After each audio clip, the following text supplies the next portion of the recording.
13. april. Recite svojim suzama. Oni koji siju u suzama žanju u pjesmi. Išli su plačući noseći sjeme sjetveno. Vraćat će se s pjesmom noseći snoplje svoje. Psalam 126 od 5 do 6. Sijanje sjemena ni na koji način nije tužna radnja. Ne zahtijeva više truda nego žetva. Dani mogu biti predivni.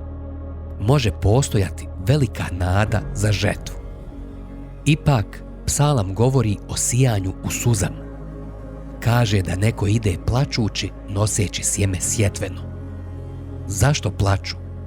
Mislim da razlog nije taj što je sjetva tužna ili teška radnja. Mislim da razlog nema nikakve veze sa sjetvom.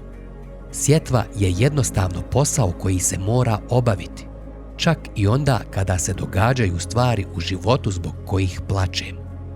Usjevi ne čekaju da završimo s tugovanjem ili da riješimo sve svoje probleme.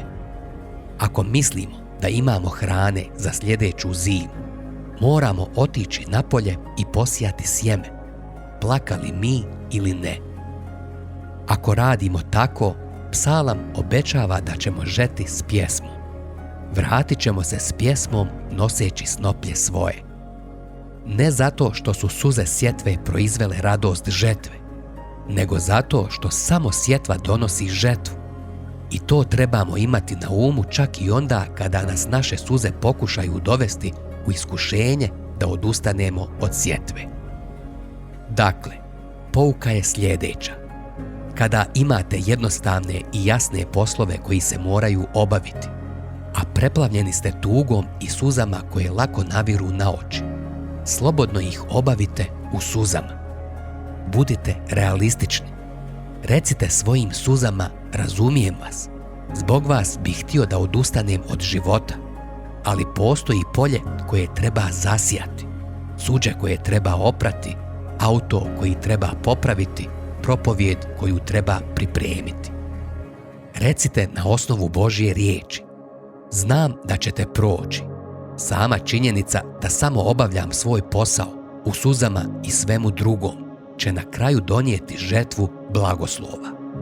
Zato slobodno tecite sad ako baš morate.